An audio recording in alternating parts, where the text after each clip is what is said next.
Chers frères et sœurs, en ce 21e dimanche du temps ordinaire, le texte sacré nous convoque à une méditation profonde sur le thème de l'autorité, de la responsabilité et de la reconnaissance de Jésus comme le Christ. Il nous appelle à une compréhension plus profonde de la sagesse et de la connaissance divine. La première lecture évoque la clé de la maison de David, une métaphore de l'autorité et de la responsabilité. Cette clé nous amène à l'évangile où Jésus confère à Pierre les clés du royaume des cieux, une invitation à exercer notre foi avec sagesse, discernement et une profonde responsabilité. Dans la deuxième lecture, Saint Paul célèbre la sagesse et la connaissance de Dieu. Cette sagesse divine est au cœur même de l'évangile où Pierre reconnaît Jésus comme le Christ, une révélation accordée par les pères. Enfin, l'évangile de ces jours nous transporte à la région de Césarée de Philippe, un centre de culte païen. En posant la question de son identité, Jésus met en contraste le titre humain avec sa véritable identité. La réponse de Pierre, « Tu es le Christ, le Fils du Dieu vivant », est donc une affirmation révolutionnaire. Ces moments pivots de l'évangile de Matthieu éclairent les passages de l'identité humaine à la compréhension divine.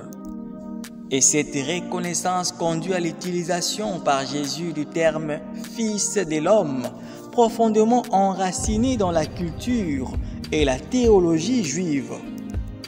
Il s'identifie avec l'humanité tout en se reliant à une réalité céleste.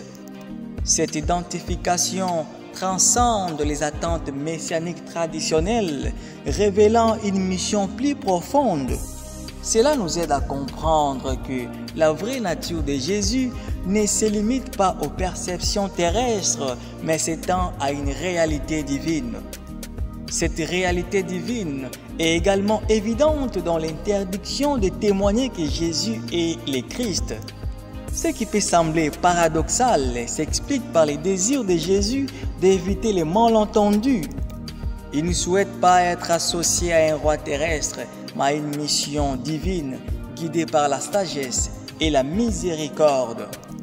Cette transition du terrestre au divin, du malentendu à la compréhension est au cœur de notre foi et elle nous rappelle notre propre responsabilité dans la reconnaissance et la poursuite de la vraie nature du Christ. Mais en quoi ces textes nous interpellent aujourd'hui? Chers frères et sœurs, de toute évidence, ces textes nous rappellent que notre foi doit être ancrée dans la reconnaissance de l'autorité divine, exercée avec responsabilité et guidée par la sagesse.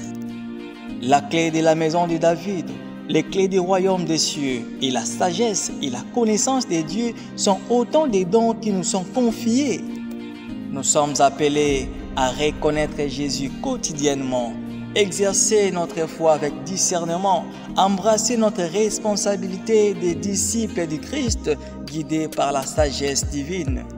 Chers frères et sœurs, que cette méditation nous fortifie dans notre marche vers le royaume, afin que nous soyons toujours éclairés par la sagesse divine et animés par une foi profonde et responsable, enracinés dans la reconnaissance de Jésus comme notre Sauveur, le Seigneur. Amen.